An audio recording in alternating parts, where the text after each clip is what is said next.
Welcome everybody, Film Fan 108 here to my Blu-ray pickup video for July of 2020, and I think it was a pretty good month, dare I say, man.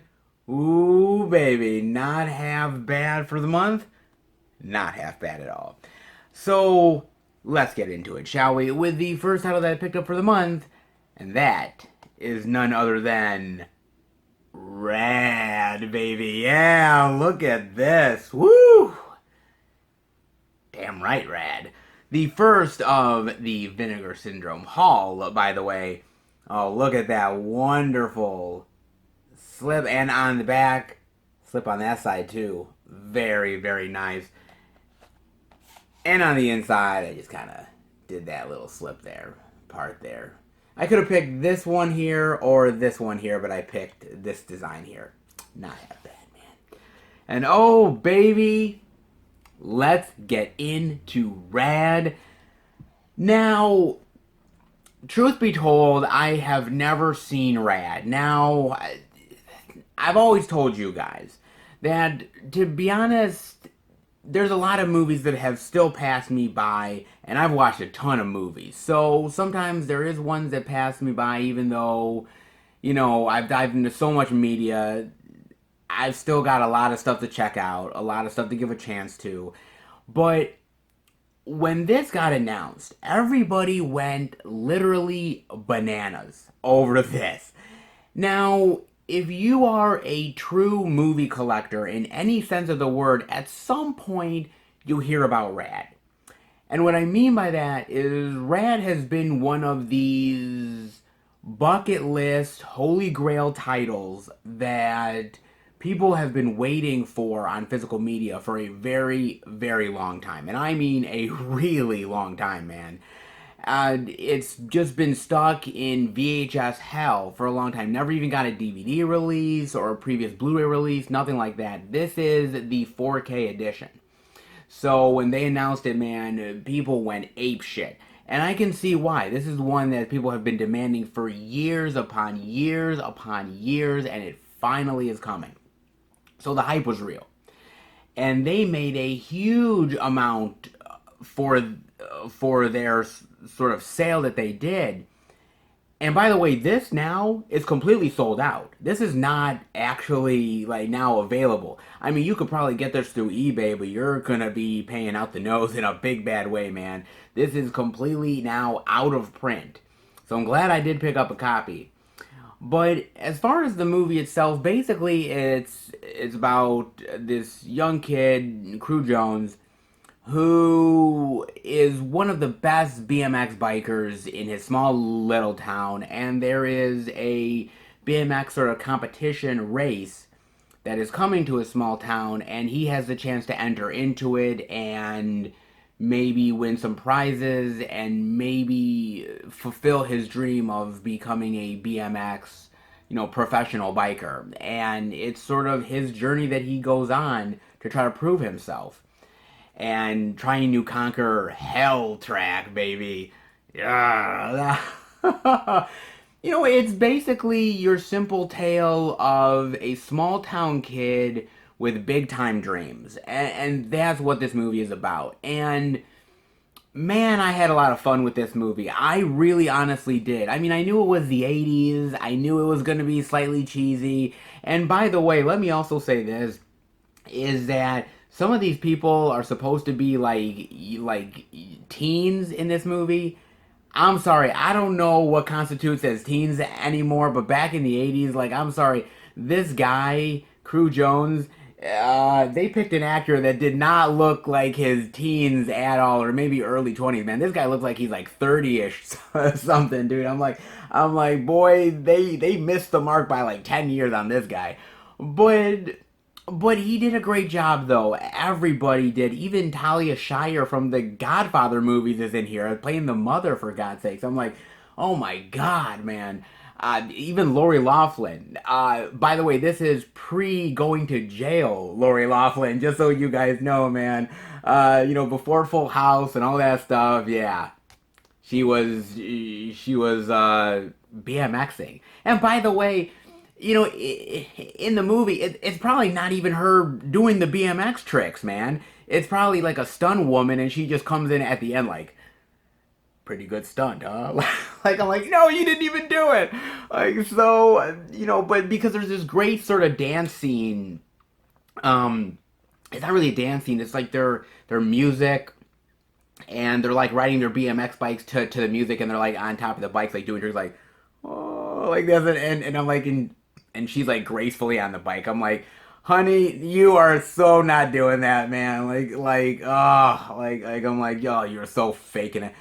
But whatever, it's pulled off well, man. And I think overall, I think the acting is good. I like the music here. I like the actors.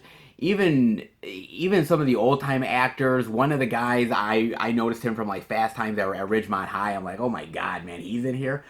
It's really fun, man, and I think the BMX bike stuff is actually really good. I think it's really well done here. Like, I think they got a lot of pro BMX bikers to come in here and do this, and I can really tell it looks very professionally done. These people really know what they're doing. The stunt work, the acting, the story, it's all kind of simple to a certain degree, but I think that's what makes it kind of fun as well.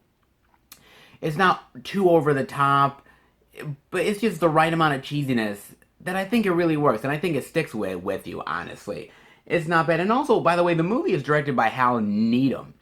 Now, Hal Needham is used to be this world famous stunt guy, and he's directed Smokey and the Bandit. He directed Cannonball Run. I mean, he's directed a lot of really great stuff. So he knows stunt work. He knows how to tell a good, engaging story with fun characters.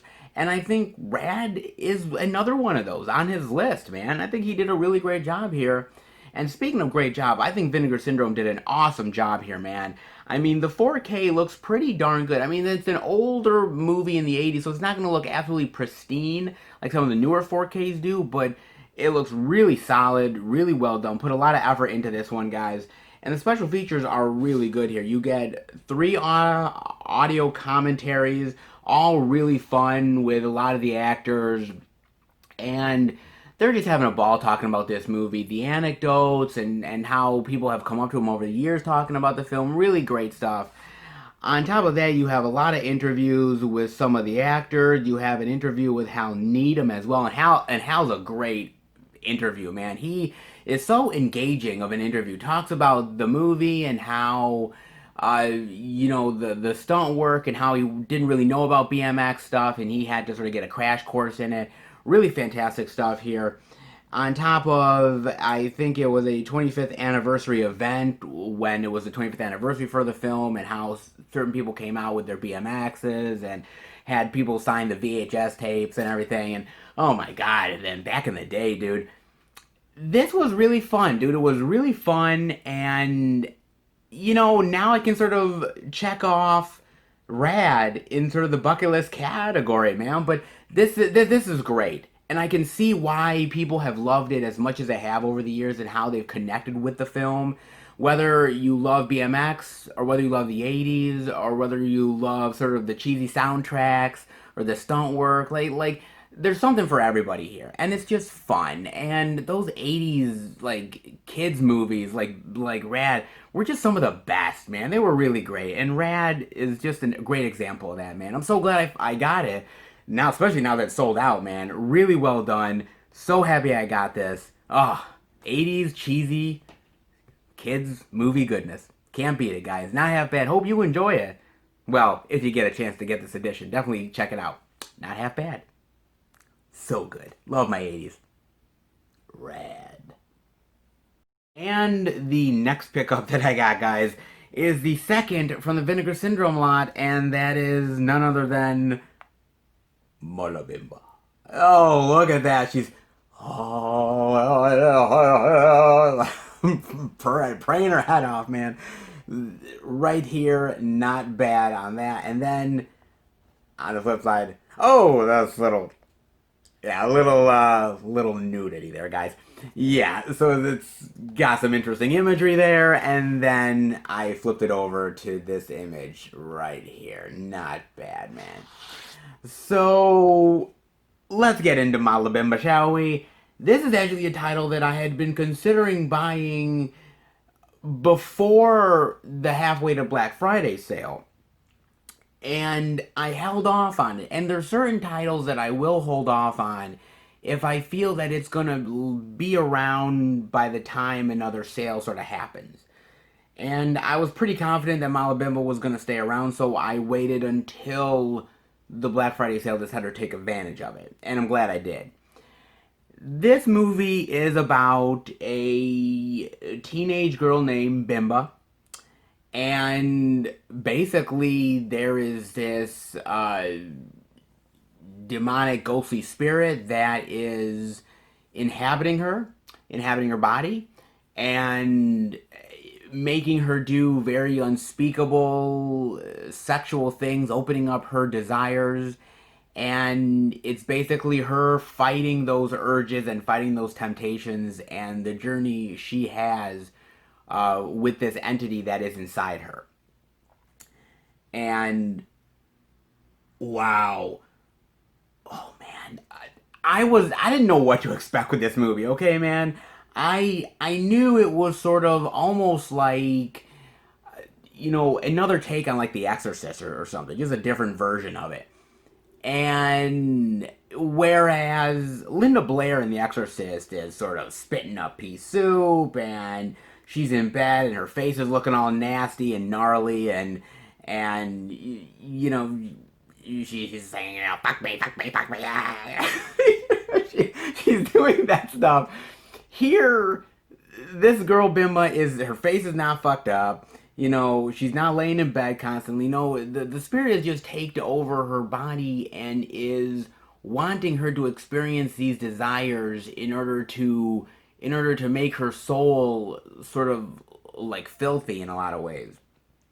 And this movie is so sexual, man. Oh my god. Like, at times I didn't know whether I was watching an exorcism type of film or whether I was watching a straight up porno. Like, I was like, what am I getting here, man?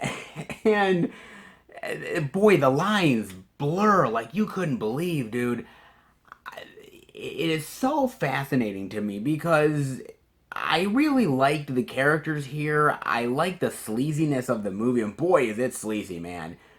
But I gotta tell you, I was shocked by certain things. Like, there's like straight up, scenes of people having sex together, and it's not like watching a Cinemax porn, man. When when you're seeing like light hardcore stuff, no, you're seeing everything, man.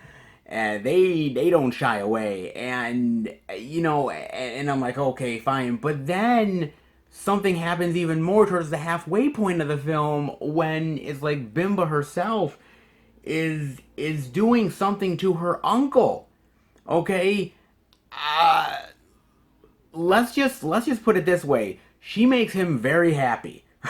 Okay, and I'm just sitting there. I'm like, oh my god, no.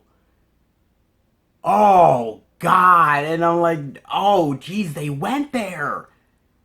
Fuck. I'm like, goodness gracious, man. I'm like, whoa. You know, I mean, I'm not gonna lie, man. This movie is really fun. It's really devious. It has its sinister moments, and it is sleazy as all get out, dude. Man, I mean, consider The Exorcist in some ways, as far as sexualness is concerned, as far as like, porno qualifications are concerned, like that's like PG compared to Malabimba, man. And wow, I was not prepared. I mean, the girls are very good looking here. They're very sexy. You're kind of getting into it with the chicks, but at the same time, you're like, this. I just feel like I gotta take a bath. Like, this is so wrong to like this, man. But I had such a good time with the movie. I honestly did. And I got some weird flicks in the collection. Let's be real here, man. I got some weird shit. So, is Malabimba the weirdest title that I have in the collection? No, not by a long shot, man. I got some weirder ones, but I was just expecting like, taking over a soul, demonic entity, exorcism type of flick. I wasn't expecting a full on like insertion, porno stuff like that. I was like, what? So I was surprised by this one. But that being said, I do like some good sleaze from time to time. I ain't gonna lie to you guys. So I think the characters make it fun and interesting. I think the sexual situations make it interesting as well. And when you realize what the goal of the demonic entity is that's taking over Bimba, and you realize that it's not really her that it wanted all along, it's really interesting. And really, I mean, this has some really interesting even nunsploitation stuff in it as well. I mean, it goes into some really funky territory, man. And I could see somebody who's really religious, if they watch this movie, oh man, like I just have a feeling like, wow, I don't know. I don't know whether they would just burn this movie or whatnot. I have no idea, man. But just the fact of kind of corrupting religion and corrupting something sacred as nuns, like, again, really fascinating stuff to me, man. I'm not super religious, so it doesn't really affect me too much. But somebody that would be, man, this is it ain't for the ultra religious people, put it that way, man. But I think Vinegar Syndrome did a really good job with this overall, man. I mean, you have here a great audio commentary by these female critics. And my God, man, what a hilarious commentary track that is. Because these chicks, man, they go into the time period of the movie was made, and they talk about the actors and the film and everything like that, the directors. But like when there's like points in the movie where there's like incision, like male incision into the female stuff, like they talk about the guy's balls as like dog balls. and I'm like can we try? Can we try not to call men's balls dog balls? Can we try to at least have these civilized here? Because I'd like to consider my balls not like dog's balls, but whatever, man. It was just kind of crazy, but it was really fun, man. And you have the original theatrical trailer. You have some new interviews here as well. I mean, I gotta tell you, man, this thing, boy, oh boy, dude. Oh, man. I'll give it this. This is a unique one. It's a unique one for sure, and I wasn't quite expecting what I was gonna get, but man, I was really happy though. Oh, full on sleaze, man. But occasionally I do like the sleaze, man. And if you do too, give Malabimba a try. But if you're ultra religious, I'd probably stay away from this one, man. Quite interesting indeed. Not bad, man. Malabimba. And the next title that I got is the third in the Vinegar Syndrome line. And that is none other than Extra 3. Yeah, look at that, baby. You're like that great alien looking motherfucker right there. Look at that. And then on the backside, watch the skies. Very nice. And on the inside, oh, more of that creepy alien goodness. Very nice, man. Now, this was another one that I waited on until the sale happened because I wanted to get it for a decent price. Now, to be fair, I have heard of Extra. I've never seen Extra. And I know some of you guys are going to be like, oh my God, you've never seen Extra. That's another film that I have to watch. Yes, I know. I've heard nothing but great things about Extra. I've heard a lot of really shitty things about Extra 2, which I've never seen either. But I was like, okay, Extra 3, why not give it a chance from Vinegar? What the hell, man? And from what I've heard, from what everybody has told me, that Extra 3 really has nothing to do with Extra 1, neither does it have anything to do with Extra 2. So it's like a completely different thing. It's like this trilogy that none of the movies actually connect together, and nobody really knows why the hell they were even called Extra in the first place. So okay, fine. I just went with it. Basically, it's about this military team that goes to this area where there's these weird things happening, and they have to sort of investigate it. And what they find is more than they bargained for. Put it that way. Oh, man, this movie, okay, yes, it has its fun elements, and I will totally cop to that. But this movie is really cheap, man. This movie is really on the low bar of the sci-fi side, man. Really low bar, dude. I mean, the acting here is very amateurish to very cheesy. Not that that's a problem, because sometimes that's really cool. In this case, it's just cheap for cheap's sake. Even like the special effects are really cheesy and cheapo. The visual effects, even though they tried, just definitely don't hold up. Even the powers of the alien itself, which granted the alien honestly does look kind of cool. I'm not gonna lie, the alien does look pretty decent, but it's just like they try to maybe do some of the effects of the alien kind of like how they would do like the effects of like the Predator, like invisibility, but the invisibility is so crappy. Like it's just like a weird little ball of like something that's walking, but you know that it's supposed to blend in with the environment, but it so doesn't do that. And even like the cheap practical effects of like the alien itself attacking people, like with its tongue almost looks like really cheap, like licorice or something. It's so bad, man, so impossibly bad, dude. But I got to admit, there's a fun quality to the movie as well by how literally cheapo it is. See, I think if this movie came out today, I honestly do. I think if this movie came out today and it was all CGI, I don't know if I would like it as much as I honestly do.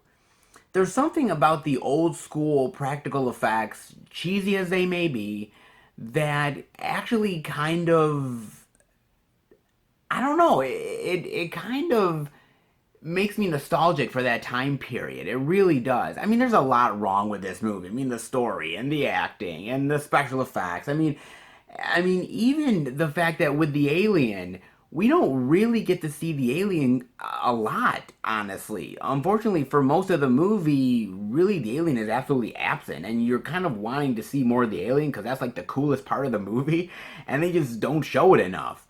I mean, that and I mean, it, does it kind of leave the door open for another one? Yeah, it did, but they never did it. I mean, honestly, because I don't think this movie really made any money. This I think this movie might have went like straight to VHS or something. I believe. I don't think it would have come to theaters, but I mean, it's got an interesting idea of why the alien is doing what it's doing against human beings. It's got a really great idea, and I really like that. Especially when you go to the flashbacks and see the alien's point of view. Like, there's a lot of cool stuff here, but it just wasn't executed well. And I guess you could say that for a lot of these sort of straight to VHS movies back in the day, man. They just put them out there into blockbusters and video stores just to get them out there to people. Hey, we want to make a quick buck. This is what we're doing. And hopefully we'll make some money and we'll just walk right out the door. That's what that kind of is. And Extra 3 kind of reminds me of that. Doesn't mean that it's not decent in some way, and doesn't mean that it doesn't have some redeemable value. Just that's pretty much what a lot of people were doing back in the day, and Extra 3 is most likely one of those things. It's got some charming moments, but goddamn, is this cheap? Is this probably the best of the trilogy? I'm guessing not. I'm guessing the original Extra is quite good and really well done. I know there's a UK edition of Extra out there in the market. I might try to pick that up at some point because again, I've heard nothing but good things about it. Extra 3. Hey man, it's cheesy fun. And I guess that's all I was really asking for, and it kind of delivered on that. So I guess I'm not really all that disappointed. Hmm? Not bad. I mean, hey, look, Vinegar Syndrome does what Vinegar Syndrome does, obviously. And you get here some interviews with, well, you get an interview with the director and an interview with one of the writers as well, original trailer. And I gotta admit, man, the director, he is a guy who he knows that this movie's shit. I mean, he knows it. He's not even trying to defend it, dude. He knows. And he even talks about his other films. He's like, yeah, most of my films are shit. like he's really honest, man. Give him credit for his honesty, dude. But I mean, he talks about having fun times with this movie, but it ain't a masterpiece. He knows that for sure, and even the writer knows it, man. Some are interesting hits, and some are very interesting misses. It's an interesting miss, but if you like some cheesy sci-fi, why the hell not, guys? Interesting. Extra 3. And the next pickup that I got, guys, is the fourth in the Vinegar Syndrome lot, and quite an interesting title, and that is Wonder Woman. Right here, look at that wonderful cover, man. Ah, oh, so cool, man. Very, very nice. Almost looks like badass Charlie's Angels. Bam! I got it right there, man. They got those. And some hot and sexy chicks on the back, fast cars, kick-ass action. Yeah, cool shit. And then on the inside there, the artwork that I put up there, not bad, man. So this was another one that, you know, when I was going through the sale and looking at all of the stuff, I was like, oh, Wonder Woman. Kind of looks really fascinating. I'm going to give that one a look, man. And so I did. I didn't know what to expect. Now, I'm going to actually read you the synopsis here, okay? Because it's hard for me to kind of sum it up. So I'm going to read you the synopsis. And I'm curious as to what you guys think about this one, because I wasn't prepared for all this. While traveling to Australia, American detective Mike Harbour finds himself stranded in the Philippines and obliged to assist in solving the mysterious disappearance of a famous athlete. After hearing from a witness that the man might have been kidnapped by a group of beautiful, hearse-driving women, Mike quickly finds himself a new target of the Wonder Women, a group of martial arts fighting assassins who work for the mysterious Dr. Sue, an evil genius scientist who's been collecting able-bodied men for use in her bizarre body part transplant experiments. Yeah. This is all kinds of weirdness, and boy, it really is. It's like if you took like Austin Powers meets Charlie's Angels with a bit of comedy. I mean, it's like evil genius Bond stuff, like all wrapped into one. Like, my God, man, what weird shit did I experience with Wonder Woman? Oh my God, man. I mean, that being said, the movie is actually quite fun. Really, really fun, man. The martial arts here, I mean, it's simple martial arts, man. It's like, hiya, hey, hey, hiya. You know, it's like that. It's got all the weird shit and all the weird elements to it. But goddamn, man, was it super, super fun and super great. And I had such an awesome time watching this movie, man. The women are hot here. It's cool, fast cars. The guys are badass. The women get laid with the guys, taking off their skimpy clothes. Cool chase scenes. I mean, what do you honestly expect here, man? I mean, it's not like the most craziest, wonderful, spy movie you've ever seen, but it's not the worst either, man. It's pretty decent. It's interesting.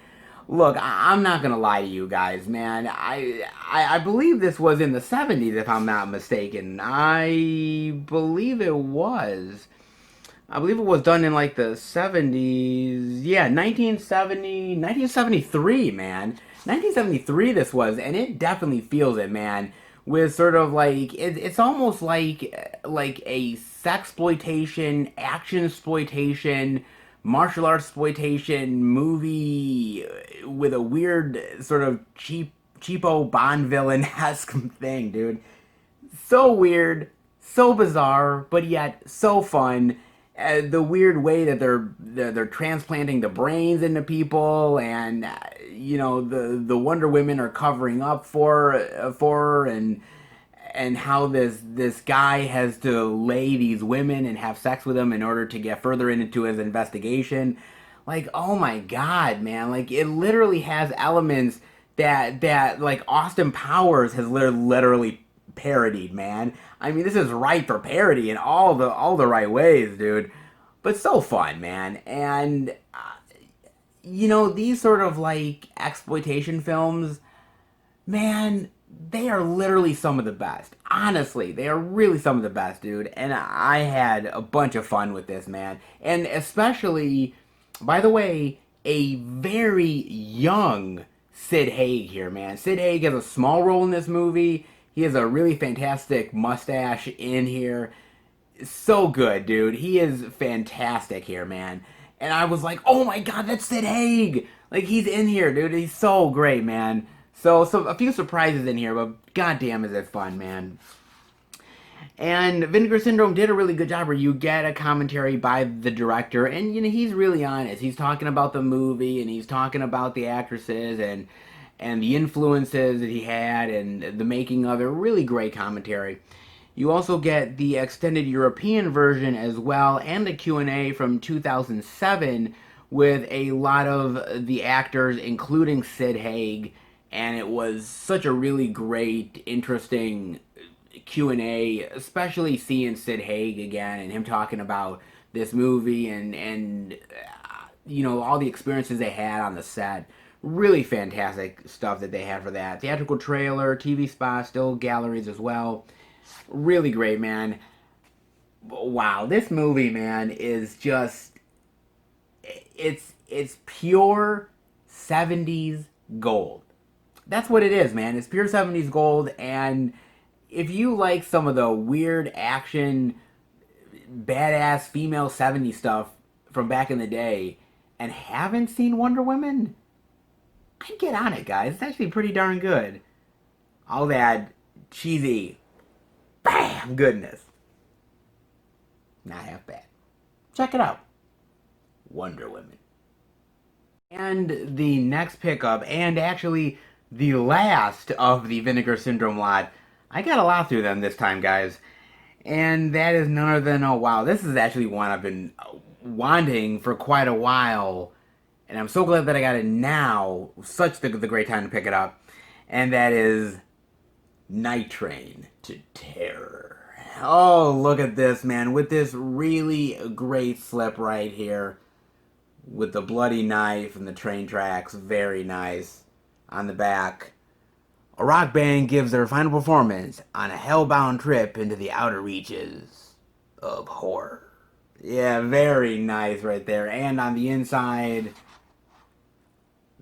very nice right there. Now, again, I've been wanting to pick this up for a while. Why now? Well, because during the sale, they actually had a slipcover for Nitrate and Tear, and I thought, oh my god, I can get the movie on Blu-ray and get the slip at the same time for a great price. I'm taking advantage of it. Why not, man? So I decided, what the hell, dude? And this movie, now, if you guys remember 2 or 3 pickups back, I showed you a Scorpion releasing Blu-ray of The Monster Club with Vincent Price. And I told you guys that that movie reminded me so much of Nitrate and Tear. At the time, maybe you guys knew about Nitrate and Tear at that point, maybe you didn't, but I kind of gave you guys a little bit of hint of what might be coming in the future, and finally it's good to show off Nitrate and Tear. So, this is a horror anthology. And basically, it is about basically the premise of it all is that God and the devil are on this train that's basically destined to crash. The rock band that's in the train itself and is rocking out, having a good time, they're all going to die. And in the meantime, before they're all going to perish, God and devil decide, you know what, we'll kind of talk about which souls that I have and you have, and which ones are going to go to heaven and which ones are going to go to hell. And that's sort of the premise of the horror anthology. And you have three stories here, and each of them are really unique and interesting. One is about this guy who is being controlled by this evil female doctor to capture females for body parts. Another one is about this girl that gets mixed up with this rich guy, and her sort of young male companion really likes her, but yet is sort of caught up in these sort of horrific games to try to prove himself. Yeah, there's a lot of really interesting things here. Even the third story is about this guy who writes this book about how God doesn't exist, and it's all based on this Nazi that may or may not be alive, and really the cop that's trying to pursue him. It's very interesting stories put into the backdrop of God and the devil sort of talking about which souls they're going to take. Now, I love horror anthologies. I've talked to you guys a ton about them, whether it's Creepshow, whether it's Tales from the Hood. I really liked The Monster Club, VHS, ABCs of Death. I mean, there's a lot of really great ones that I really do love, man. And Nitrate and Tear is not on the A level of horror anthologies. It's more of like on the B level, maybe even C level. But I do have to admit that I find the movie really fun. I find the performances really cool.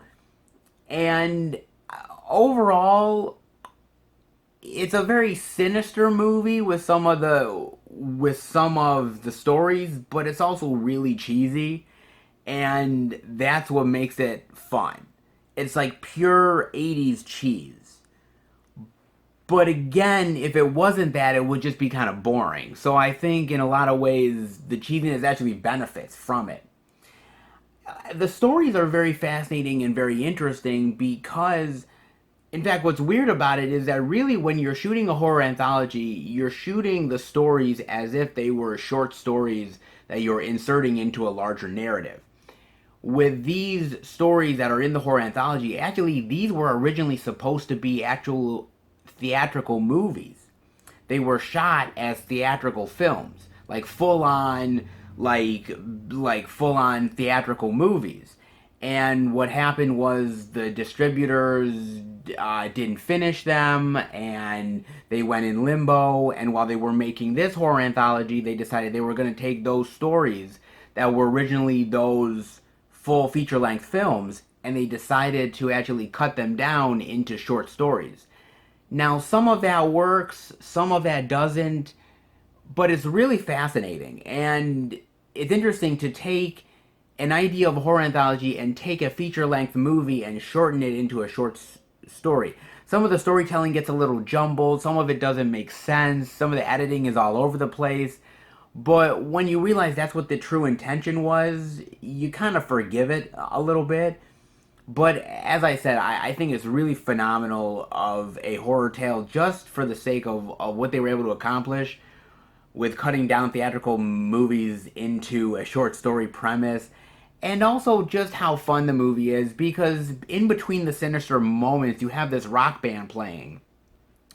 And it's all these bunch of kids in this like 80s pastel color stuff, and they're rocking on the train, and they're like, come on and dance with me, and now come on and dance with me, come on and dance with me, come on and dance with me, everybody's got something to do. What about you? Oh, wow. Sorry, couldn't help myself. Back to talking about the movie, guys. It's just really fun in between those segments because the anthology portion of it gets really dark and twisted. So it's kind of nice to have those moments of like real cheesiness with the 80s rock band. It kind of works really well. Yes, the effects are cheesy and the special effects are chintzy and cheap, but that's sort of the charm of the movie, though. Honestly, guys, it's pretty fun overall, man. Even though it's not top tier, it's middle level, I would say, man.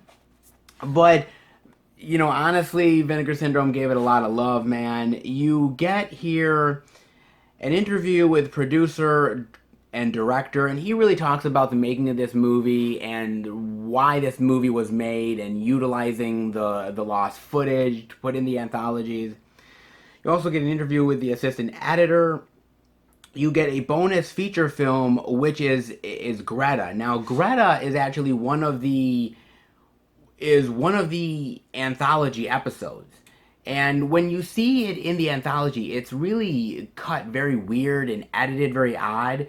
But when you actually see the actual feature-length film, it kind of makes sense more. And you can kind of see how certain plot holes and things that were kind of really weird in the anthology kind of make sense in the theatrical film. It's very interesting, man. Fascinating to see the actual movie itself. You also get a commentary track by The Hysteria Continues, and they're really great guys here, man. Funny as hell. Give you some cool anecdotes about the movie and joke around as well. Not half bad, man. And theatrical trailer. It's very interesting of a horror anthology, and like I said, not every horror anthology is created equal. Let's be real, guys. There's some horror anthologies out there that are really suspenseful. There's other horror anthologies that are more comedic. And some are better than others. Where does Nitrate and Tear come to as far as like horror anthologies are concerned? I think, like I said, it's mid-level. It will never reach the heights of Creepshow or something like even Creepshow 2 or the Tales from the Hood or a lot of those other ones that really stand out to me. This is more on the mid-level range. It's good, decent, not terrible, but certainly not great either. But if you're into horror anthologies, I would say this one is definitely worth the look, man. As weird as it is, and with that weird 80s pastel colored rock band, ever got something to prove? What about you? I can't help it. I love that goddamn song. Cheesy as shit, but it's ultra fun. Not that bad, guys. Hope you enjoy this movie when you get a chance to watch it. Pretty fun. Cheesy Al. Nitrate and Tear. And the next pickup that I got, guys, well, we're switching gears from Vinegar Syndrome to Arrow Video with the release of Black Rainbow. Yeah, look at that, man. Great cover for Black Rainbow. Really nice, man. Love that so much, dude. God. And they had other artwork as well with it that's on the reverse side right here, too. Very nice. Not bad on that one. Now, when Arrow Video announced this title, I gotta be honest, I had never heard of it. And when I was trying to look it up on YouTube and online, I would put in Black Rainbow. And I wouldn't get this film. I would get a different one. I would get Beyond Black Rainbow. But there's not much information or people really talking about this movie. And I was like, okay, that's really fascinating. And so I was kind of, this one is definitely one that have been helped to kind of rise out of obscurity, I guess. And basically it's all about this woman who is a clairvoyant played by Rosanna Arquette, and she's sort of traveling to town, and she's gained a lot of notoriety of being this woman who can commune with people who have passed on in this world, and people are very fascinated by that and want to engage with her. But what happens is that she starts to actually see people's death before it happens. And suddenly there's a conspiracy that's going on that she's a part of. This reporter who becomes involved in the case wanting to protect her, but yet falls in love with her at the same time. And it's just all of those complications just mixing together. And I actually really thought this was a really well done movie. And again, something that I had definitely never heard of before, man. And from what I found out, especially from the back here, is that this movie actually was sent direct to cable by the distributor on the initial release. So I have a feeling that this didn't even get any kind of theatrical love. It went straight to the cable airways. So I'm assuming a lot of people never even found this movie.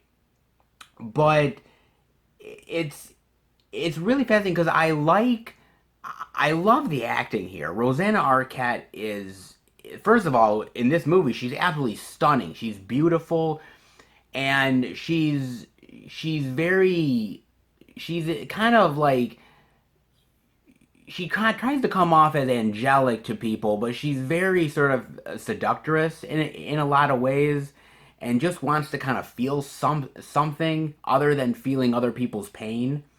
And I really like that about her. I also think Jason Robards is really great in this movie as well. A lot of you guys would know him from back in the day when he was in Magnolia. He's really great in here as well, playing her father, playing somebody who is trying to protect his daughter, but yet at the same time is trying to exploit her also, and exploit her abilities for more money. It's a very sort of thin line that he goes on, but I think Jason Robards does a great job. He's always a great actor, man. And also, the other actor here, Tom Hulce, who many people will know him from Amadeus. He was also in Animal House. He's really good here as well as the reporter who's falling in love with her. All of it's actually really interesting and not bad, man. And I like sort of the political intrigue that's in the movie, the religious aspects too, because honestly, when you're dealing with the fact that you can see other people's death happening, or you can communicate with the dead, that has a lot of religious implications for people in the church, and the right and wrong aspects of it. This movie does go into that as well. I like the thriller aspects of this assassin that is trying to chase her down and stop her before she can reveal other things that might be going on. I like all of that. The intrigue and the thrilling aspect to it, the acting, the plot, everything is really well done here. So it actually kind of shocks me that this film is as buried as it is. That not many people know about it, and I didn't even know about it. And I'm kind of curious, because I've barely heard anything about this movie. Like, it's not, to me, I've never heard it be talked about as a cult classic. I've never heard anybody really speak about the movie. So this one is definitely like in the definite obscurity range. But with everything as well done as it is, I'm just shocked that it got buried as much as it has, man. It's kind of crazy. I'm hoping that with this Blu-ray, people kind of find it a little bit more. Just for the time period, it's really well done. Like I said, it's not the most exciting thriller you've ever seen in your life, but I think it's pretty competent, honestly. And I think Errol did a really great job here, man. It's newly restored from the original negative. You also have a new audio commentary by a couple of film historians. Really great diving into this movie, the distribution, the actors, the time period it was made in. Very interesting stuff there.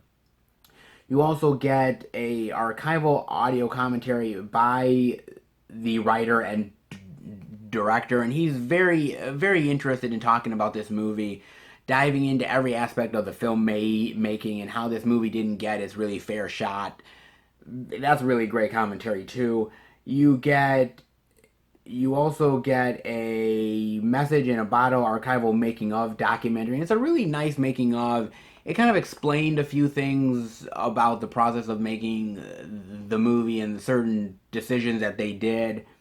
You also get here archival interviews with Jason Robards, Tom Hulce, Rosanna Arquette, archival featurettes, and trailers as well. It's very interesting because, it's interesting. Like I said, I've told you guys that there's a lot of movies that I've either never heard of or haven't got a chance to see. And this is one of those really fascinating movies where I feel like I'm not alone in this one. Like I feel like a lot of people have not heard of Rainbow, and it's just one of those kind of buried treasures of cinema that Arrow ever so occasionally kind of rescues. And I really like that, man. I think it's actually a really interesting movie that does a lot of interesting topics on religion uh, and just what it's like to feel torture and pain from other people and how you would process it. Very interesting stuff, man. I really like this one a lot. I know a lot of you out there definitely haven't heard of this one, so if you get a chance to, definitely give this one a look. Like I said, it's not like the ultra most exciting film in the world, but I think it's really well done and definitely worth more people finding out about it. Absolutely worth it, man. Definitely give this one a look. Black Rainbow. And the next title that I got, guys, we're actually switching gears to Shout Factory with the collector's edition release of Glengarry Glen Ross right here from Shout Select. A really interesting slipcover with looks like some guy playing with his balls. Pretty decent artwork. And then on the inside, that great artwork as well. Not bad, man. Now, I had heard of this movie, but I had never actually seen it. So when Shout Select announced this, I was really intrigued to pick it up. I had heard very good things about the movie. I heard that it came from a stage show, which is like still a stage play to this day. And I've just heard a lot of great praise put on this movie, so I definitely wanted to check it out. And basically, it's about these real estate con men who one night this higher up executive comes into the building, the office, and basically says, "Hey guys, look, you're all underperforming, you're not doing well, you have a certain amount of period to get the sales up, and if you don't get the sales up, you're all fired, you're gone. We can't deal with losers, so these guys have to pick up the pace, pick up the game, try to manipulate people into getting their money, and also, you know, with everybody worried about their jobs, who do you trust and who's going to backstab you?"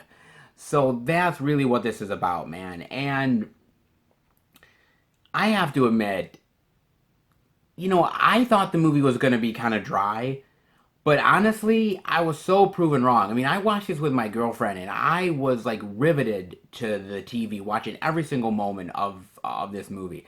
It's a very small, contained story. There's only maybe a couple of places that they go to. They're mainly in the office. It's not this big, sprawling movie, but it really didn't need to be. I like that it's more smaller, contained. I think the drama is really great here. I like the plot, but more than that, I love the acting. The acting here is phenomenal, man. I mean, you got here Pacino, Jack Lemmon, Alec Baldwin, Ed Harris, Alan Arkin, Kevin Spacey, Jonathan Pryce. I mean, everybody is amazing in this film. Everybody is top notch. There is not a single weak link among this bunch. Everybody does a phenomenal, phenomenal job, man. And this is one of these movies that nobody really talks about this when they're talking about Pacino. Nobody talks about this with Jack Lemmon or Alec Baldwin or anything. Like, nobody. This is, even though this movie is very praised by a lot of people still to this day, it's one of those movies that kind of flies under the radar, which is kind of crazy considering the talent in this thing. But really is true, man. And I just think this movie is very well done from top to bottom. Yes, it feels a little bit kind of stage play when you're watching the movie, but that didn't really take me away from it. I still thought it was really phenomenal, man.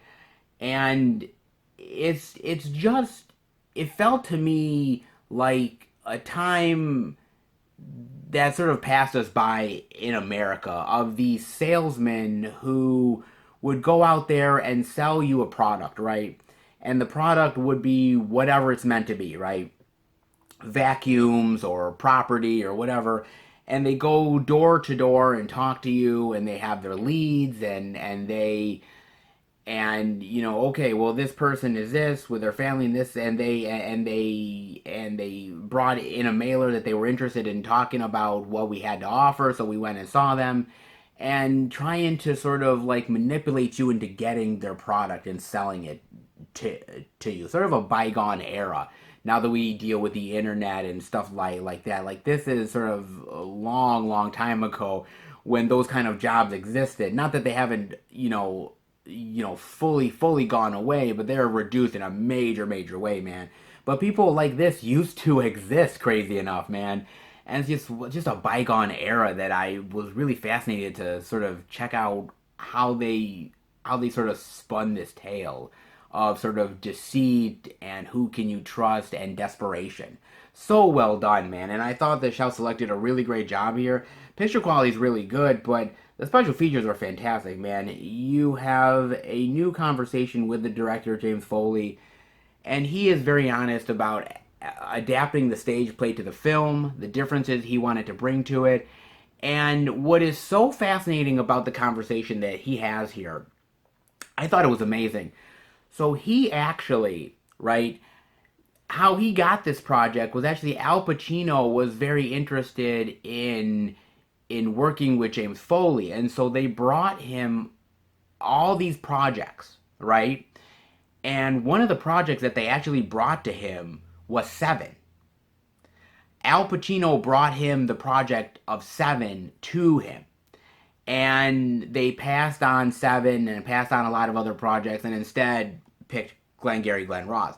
Now, how fascinating is it, right? In some weird alternate universe, that there's actually a Seven movie that is directed by this guy and stars Al Pacino.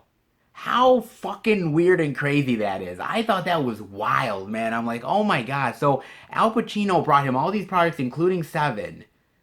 And James Foley said he didn't really think Seven could be pulled off that well. Well, he was proved wrong by David Fincher, but it was so interesting, man. So fascinating. A lot of great anecdotes. You also get an interview with Joe Mantegna. Now you're thinking to yourself, well, wait a minute, why would Joe Mantegna be interviewed for this movie? But actually, he got interviewed because he talks about the stage play. And he worked on Glenn Ross as a stage play long time ago and talked about bringing it to the small stage and working on the material. Really fascinating stuff on that, man. You also get a lot of old school special features, like two audio commentaries, one with the director James Foley, but the one that I'm even more impressed by actually is the audio commentary with Jack Lemmon. So Jack Lemmon did a whole commentary for this movie, right? And I gotta tell you, I love audio commentaries. They're some of my favorite special features of all time. And the Jack Lemmon commentary on this disc is has to be probably has got to be in my top 10 favorite audio commentaries of all time. Honestly, he is so engaging here, and he doesn't just talk about Glenn Ross. He talks about his entire career. Talks about acting in general and how you act, how he got into the business, winning the certain awards that he did, working with Pacino and everything like that. My God, man, it is such an engaging commentary, and Jack Lemmon is so great here as just an engagement of somebody talking to you from a commentary. You feel like you're engaging in a conversation with the guy. So amazing. I love this commentary so much. This is a commentary I'm going to come back to numerous times, man. This is a fantastic commentary. And other featurettes as well, even a tribute to Jack Lemmon also. As I said, man, this is such a masterclass of an acting movie. And just the fact that you have acting legends like Al Pacino and Jack Lemmon literally together, acting together, is amazing to me, man. Different schools of actors coming together.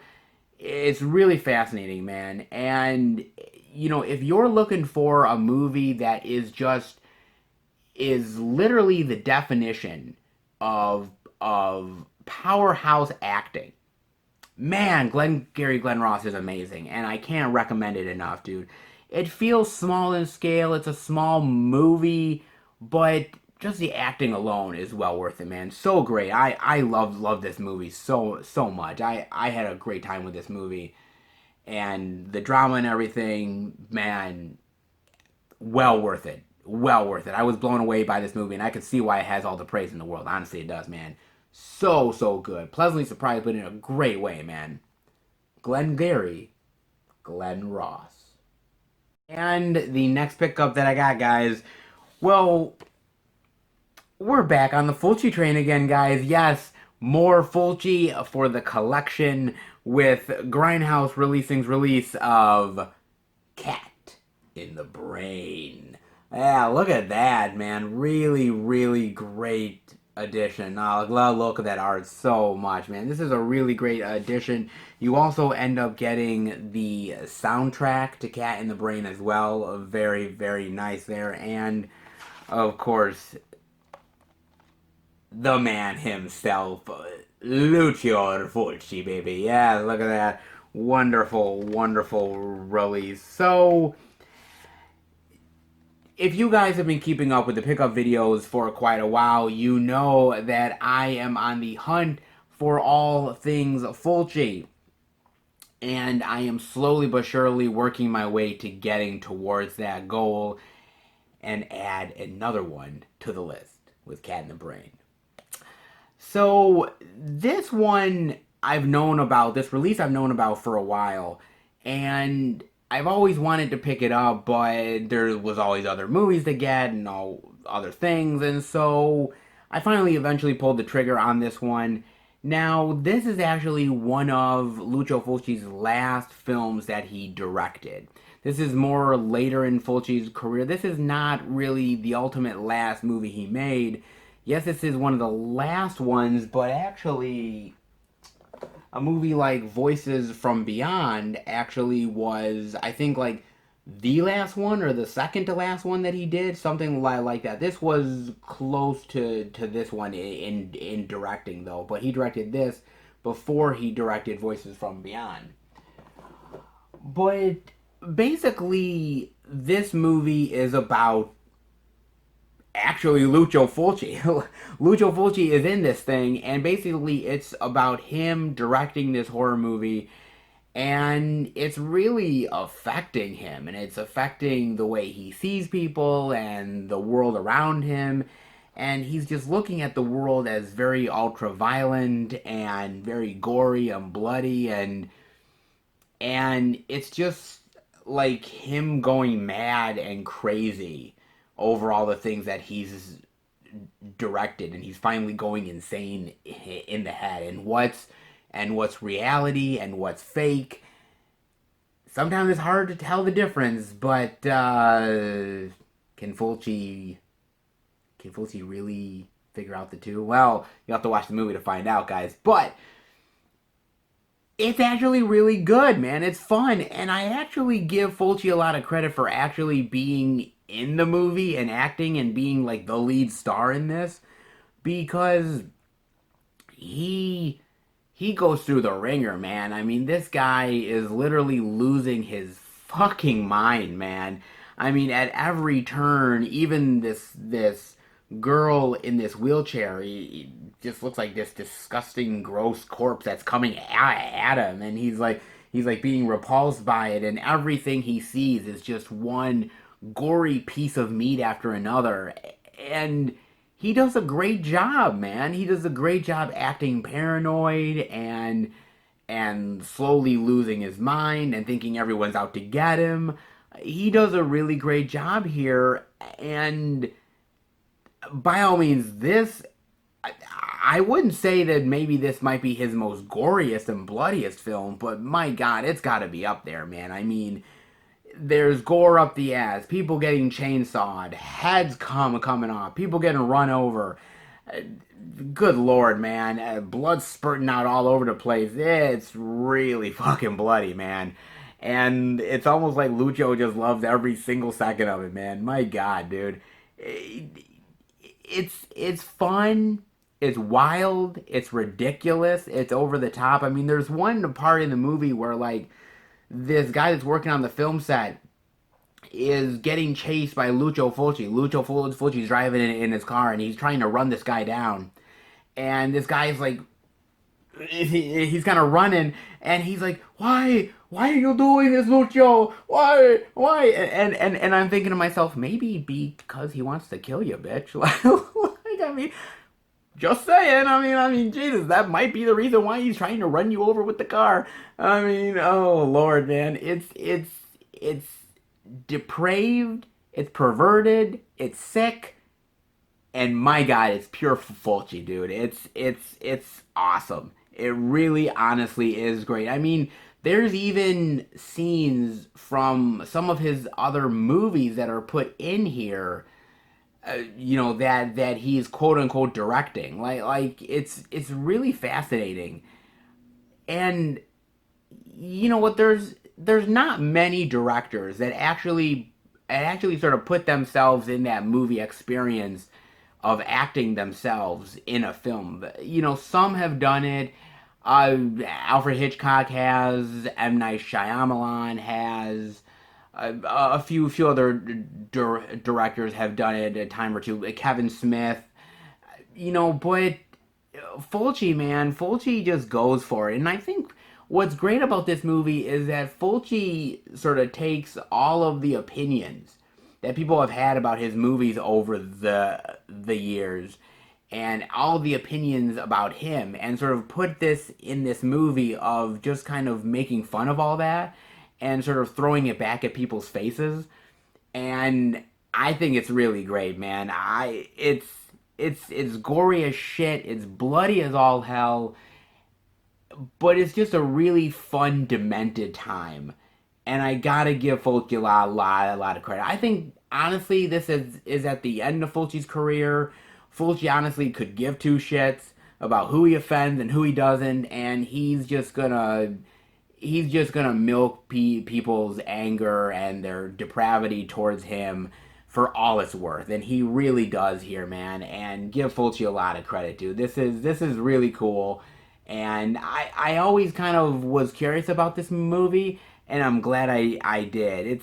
It basically starts out with a cat literally gnawing at somebody's brain, all the bloody brain parts. So I mean, Fulci knows what people are thinking, man, and so he just goes for it, dude. And God bless the man.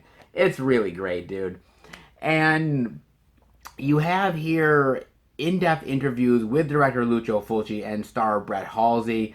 Really great stuff with them talking about the film and the relationship between gore and blood. Really fantastic stuff. You also have new interviews with composer Fabio Frizzi and one of the screenwriters, cinematographer, and poster artist as well.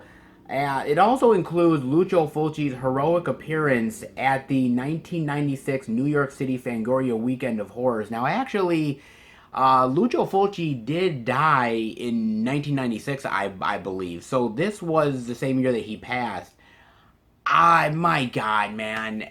I am so envious of anybody who got this guy's autograph, man, because you are one of the lucky ones. I mean, I know he wouldn't be alive in 2020, but Jesus, I just wish he was still alive and I could get his autograph and meet the man, because I'm so in love with him as a director, and the stuff he did was just absolutely bonkers, but really phenomenal. You also get original Italian theatrical trailer, still galleries, liner notes, and much more. So good, guys. This is such a really phenomenal movie. Is it prime Fulci? No, it's not prime Fulci. But again, I would argue that I think whether it's prime Fulci or later Fulci, I really love a lot of his films, and I think he brings a unique quality to them that some directors don't have. And God love him for it, man. He's man, he does some far out stuff, but I think that's just why I love him. The guy's just so fucking bold, man. I love the guy, and Cat in the Brain is a really messed up movie, but so fun, dude. Great. Give it a chance. Not bad. Cat in the Brain. And the next title that I picked up, guys, We're switching gears from older Fulci to prime Fulci with Grindhouse releasing title of The Beyond. Yes, look at this wonderful cover here, man. Oh, so great. Look at that, man. And actually, this cover, by the way, also glows in the dark. Just to let you guys know a little fun fact there. And on the inside, it also comes with the Beyond soundtrack. Not half bad. And of course, that wonderful art on the inside. Oh, so nice. Look at that. Great.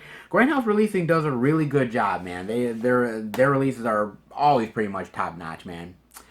Now, it's always fascinating going back to what is technically considered prime Fulci, right? And what is technically prime Fulci? Well, people talk about Zombie and House by the Cemetery and The Beyond. And it's kind of those movies in that time period around there, and some of the ones centered around it, even like New York Ripper, stuff like that, that are like, okay, prime Fulci, man. And I can see why. This movie is all kinds of haunting and really chilling and disturbing imagery.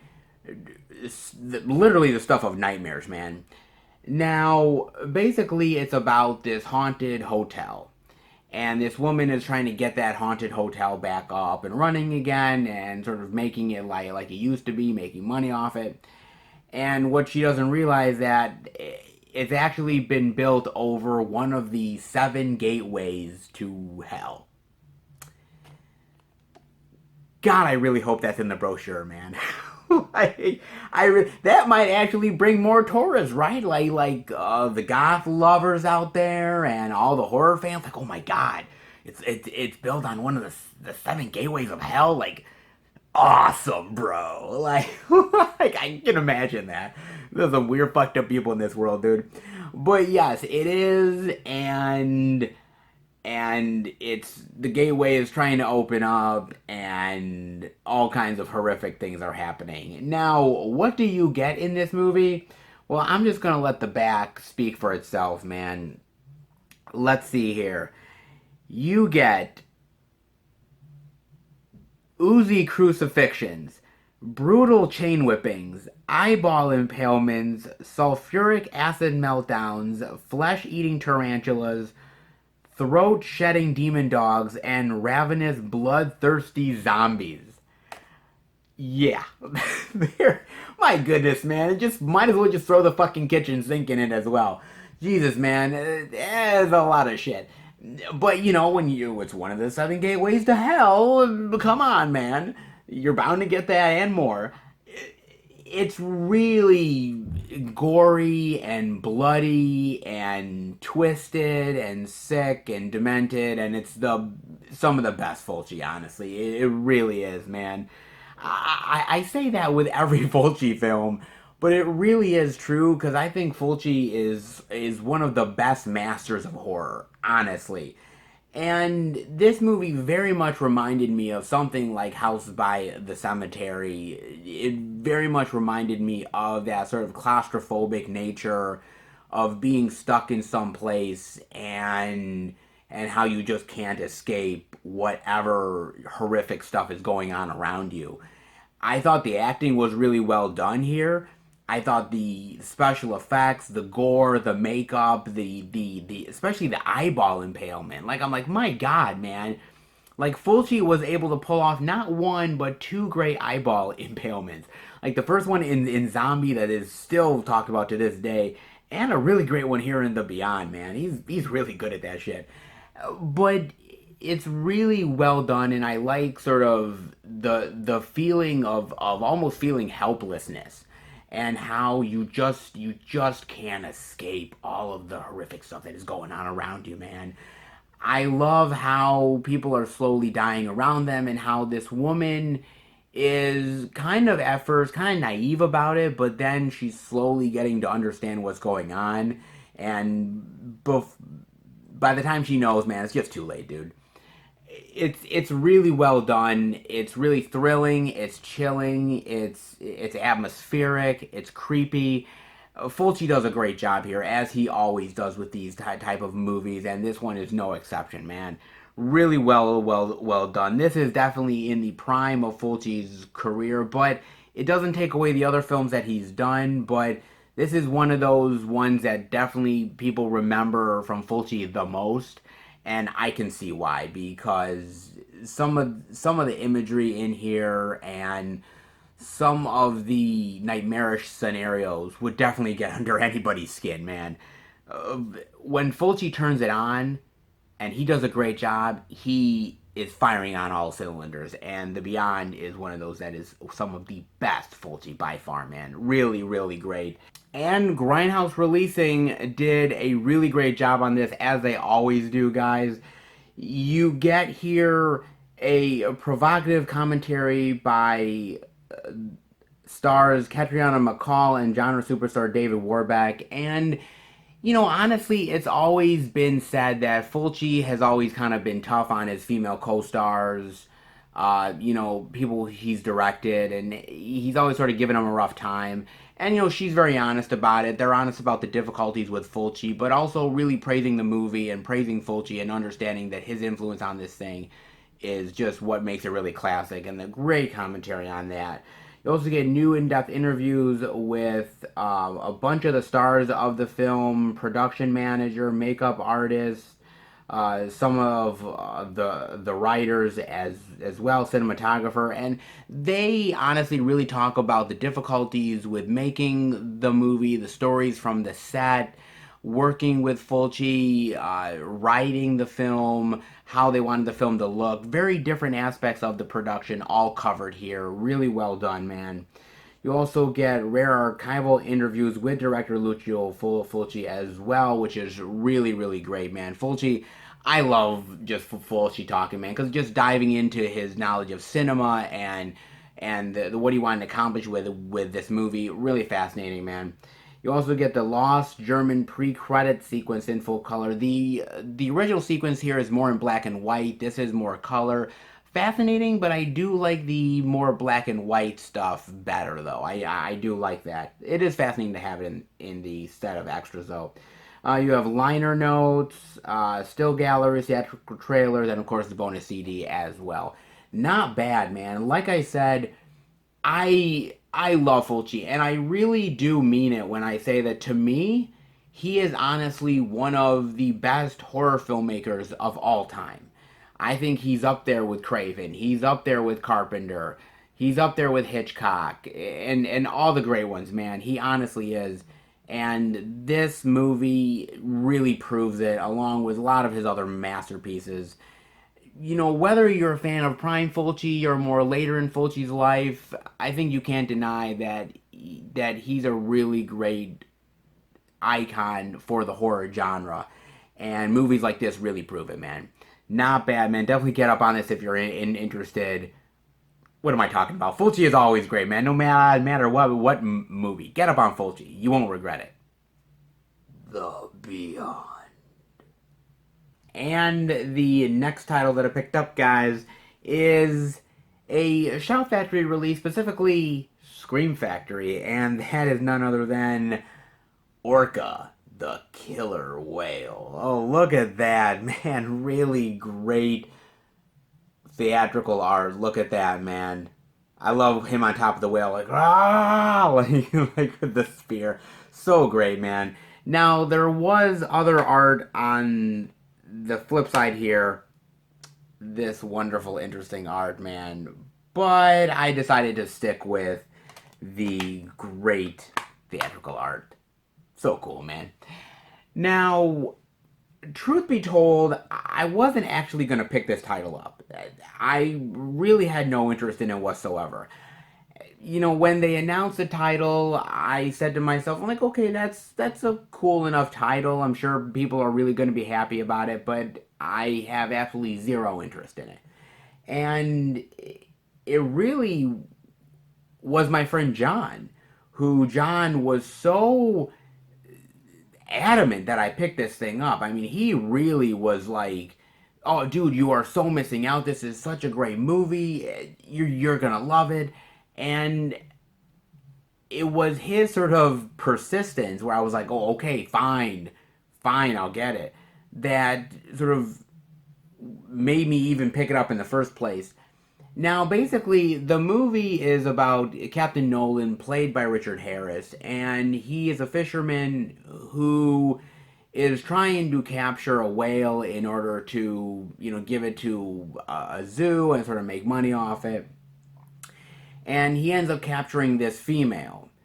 And in turn, what ends up happening, not by his fault, but unfortunately, circumstances happened that he ended up killing the female whale, and not only that, but she was also pregnant with a baby whale. The baby whale sort of pops out of the mother, instantly dead, and it's on man, it's devastating. I'm not gonna lie, dude, it's really devastating. And the the male who was sort of the life mate to that female whale is, you can just tell, is so beyond angry, and just, you just see it in the eyes, man. It just is like, just the rage that you can just see in this thing. And the captain clearly knows he did something wrong, clearly knows he messed up, but he's just trying to shake it off. But little does he realize that this male whale is out for vengeance in a big bad way. And that's pretty much the movie, man. Man versus mammal. That's what this is. And it's really good.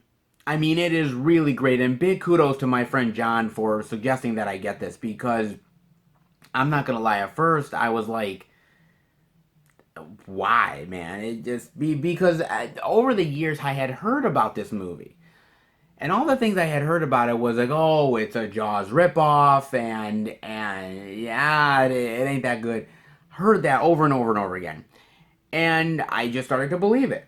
And I think that's why I've always said to you guys that you really should give movies a chance. I want to practice what I preach.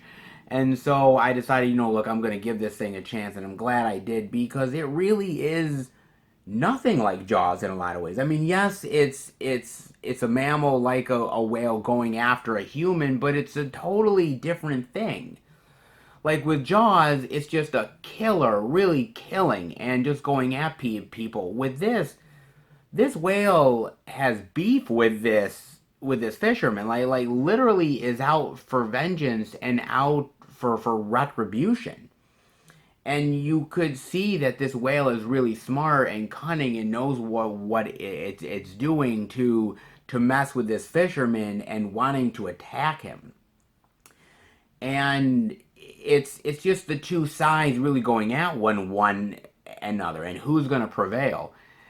I thought it was fantastic, because you could see the fisherman's point of view, that he feels really bad about this.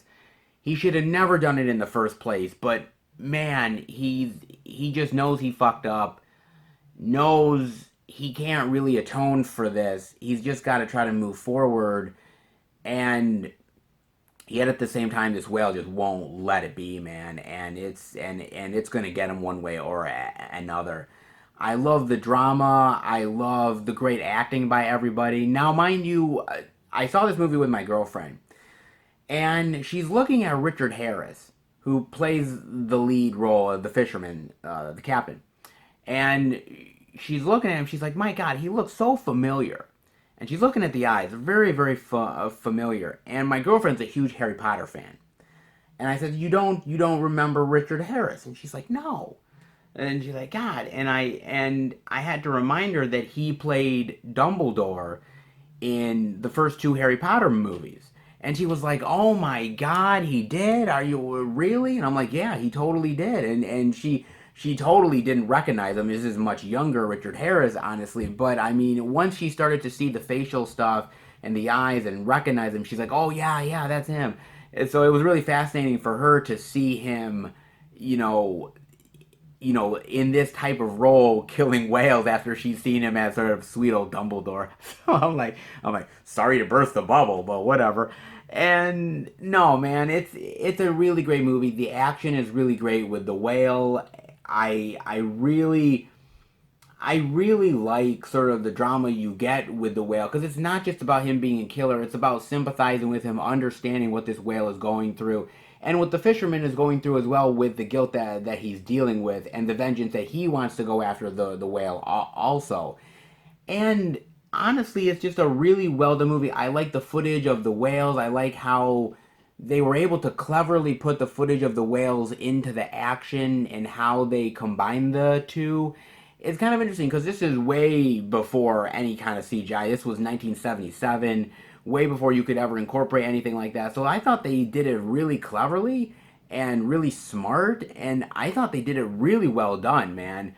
I mean, yes, it has some similarities, obviously, to Jaws, but the two are very much different, and I like both for very different ways and very different means. I mean, mind you, that obviously the more iconic one is Jaws, but I think this is equally as good. Maybe not as iconic, but still extremely effective, man.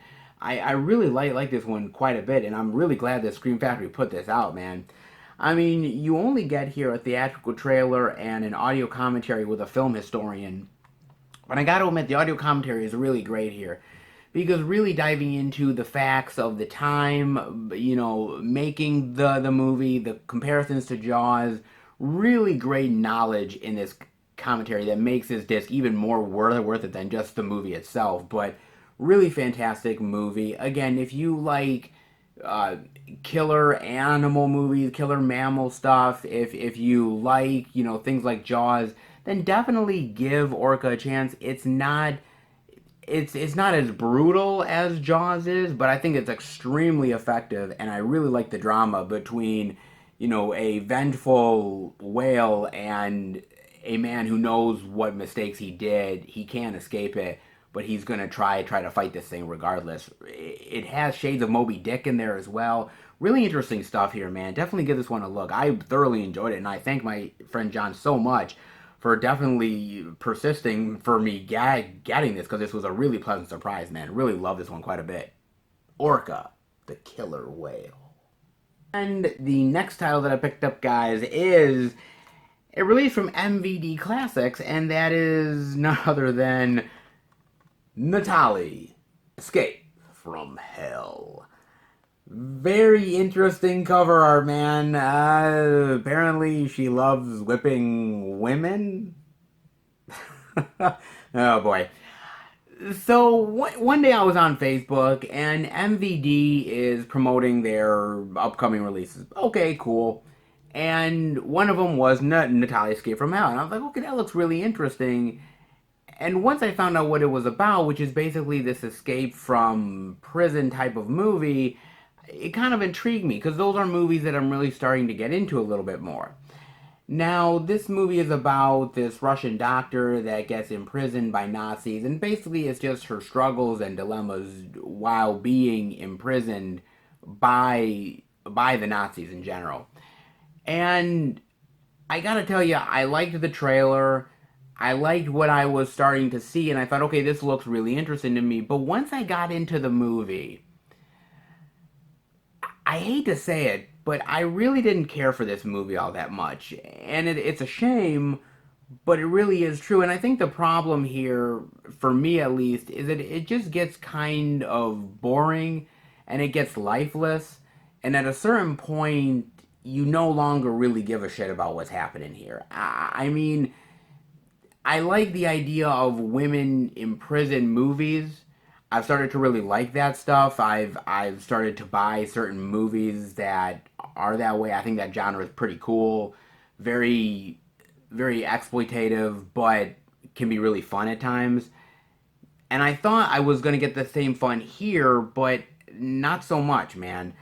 And it's a real shame, because it's an interesting idea of this Russian doctor who has different loyalties going into this Nazi camp, being sort of tortured by this female Nazi torturer, the pleasure that that woman gets from it. It has the elements. It honestly does. It has a lot of elements, man, but it just fails to be entertaining. Because have you guys ever watched a movie, right? So you're watching a movie, and at a certain point, about halfway through, you think to yourself, well, this is either going to get more interesting or it's just going to continue to remain a bore, and I'm just going to, just lose interest in it. And that's what this was. I mean, this movie's not a long movie, but it felt longer than it was because I was just bored out of my mind. Like, the characters are really boring, the situations are boring. You don't really care about any of the characters or the situations, and it's it's not it's not as thrilling as I guess it could have been, because there's cool, like, Nazi movies. I mean, you look at something like Inglourious Basterds, which is entertaining. They took the idea of a Nazi movie and spun it into something really fun and entertaining. But then again, that's Quentin Tarantino. Not every filmmaker is Tarantino, mind you. But I thought this would still be entertaining, and I thought it would be kind of sleazy. And it is sleazy to a certain degree. And it is uh, kind of has its, demented nature to it. But at the same time, though, I'm not gonna lie. Like, I was just sitting there at certain times, like, is anything gonna happen? I mean, is somebody gonna take their clothes off again, or like, are they gonna whip somebody? Because it's like just boring, and it's like this romance that the Russian doctor has with this Nazi general, and I'm just like, I could I could fucking care less, man. Like I'm like, God, it's it was neither entertaining nor was it sleazy enough to really enjoy. Honestly, this one was just a bore, guys. It really honestly was. It's a shame. As I said, blind buys for me, 90 some odd percent actually work out. But this one was just going on faith alone, and sometimes it works and sometimes it doesn't. And with Natalia Escape from Hell, great cover, really cool cover, but unfortunately the movie does not live up to the cover art, which is a real shame. And that's happened far more times than I think we can all agree on. A shitload of times, and this is another case of it. Shame. I mean, it doesn't even have any special features or anything. It's just no features whatsoever. So you were hoping the movie would be entertaining enough to carry it through. And yeah, no.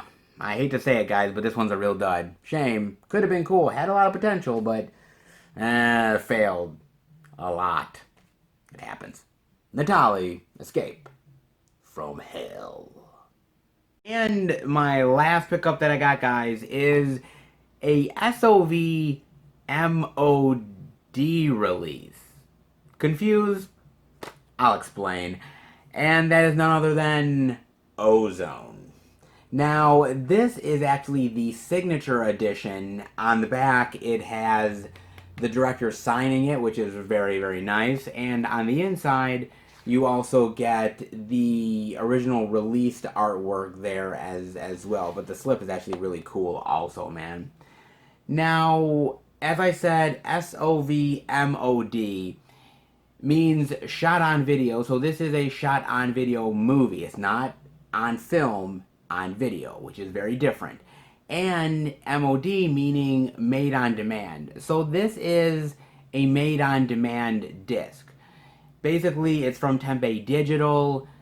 What you do is you order the disc, then they send that order to another company called MakeFlix. They end up making the disc, have all the artwork and all the stuff here, and then they send it out to you. So it's not like a Scream Factory or Severin Vinegars, companies like that, which have a certain amount allotment of titles, and then when those are all gone, they're all gone, and that's it. This is more on demand of a disc, certain amount of orders, then they make them, whatnot.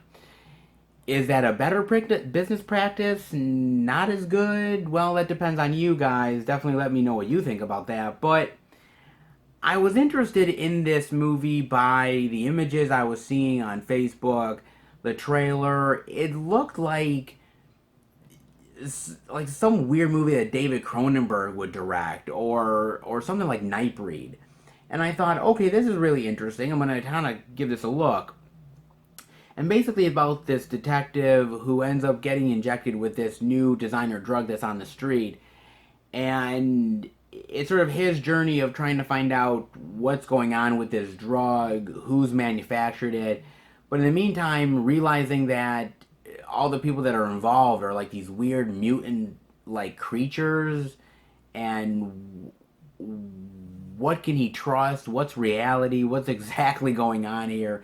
It's that sort of detective's journey throughout the story, and it looked really interesting.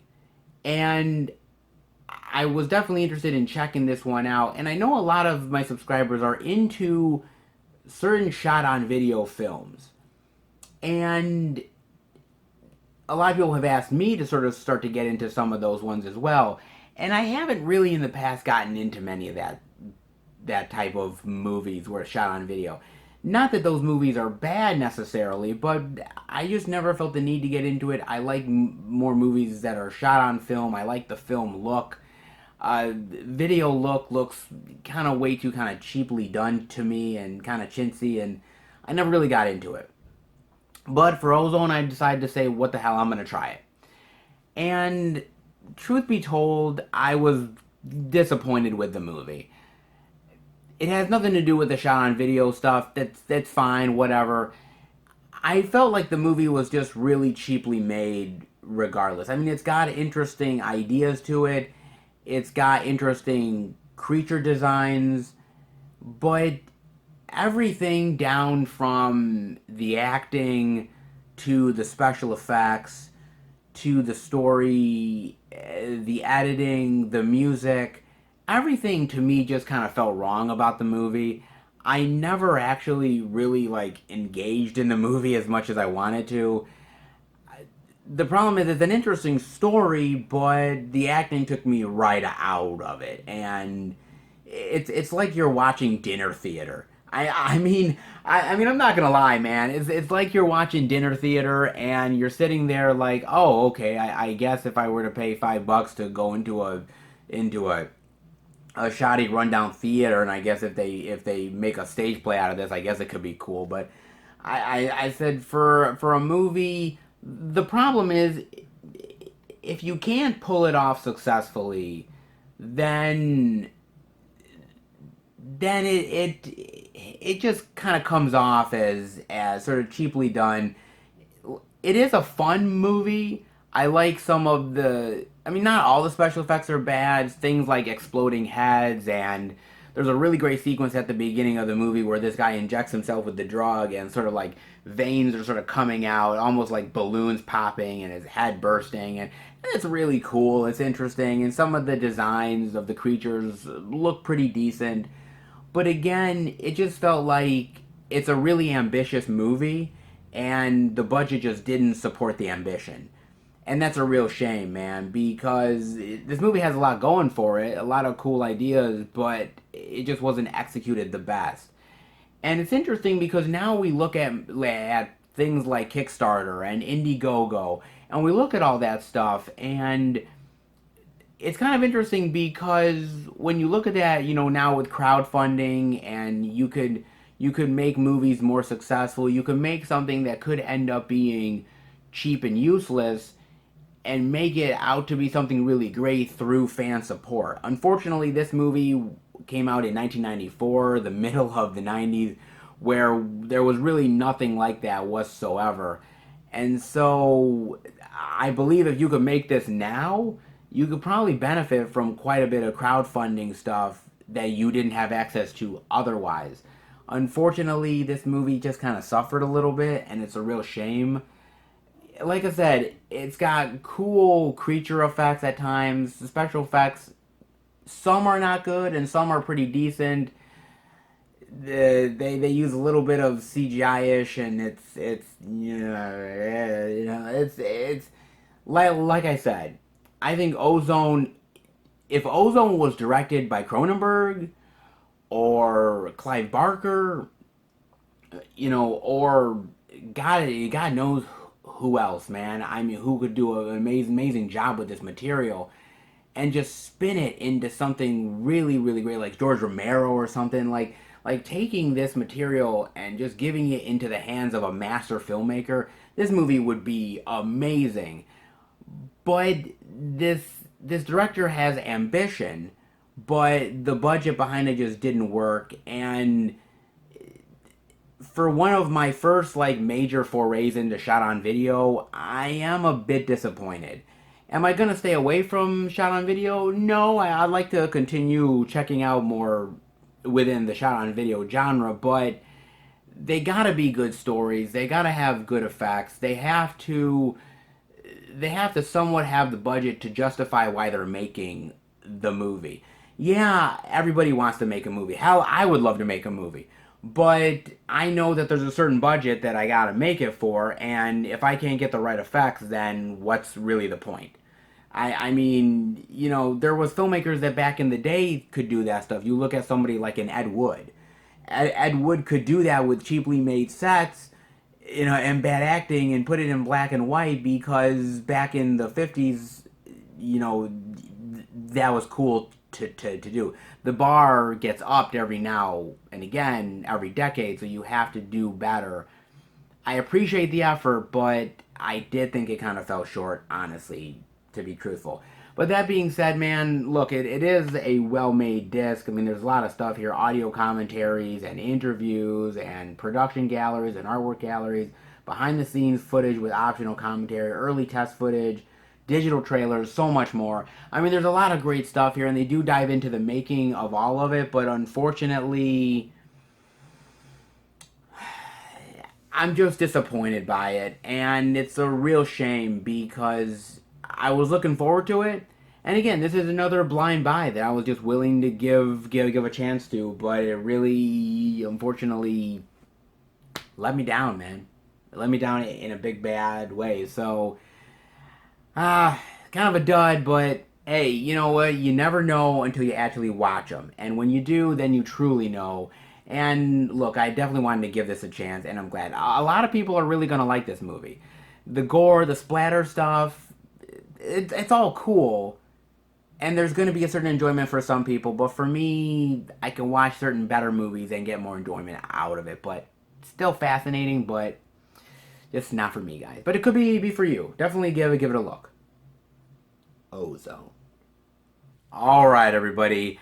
That'll do it for the Blu-ray pickups video for July of 2020. And as you can see, it was a pretty good month worth of physical media. Not half bad this time around, guys.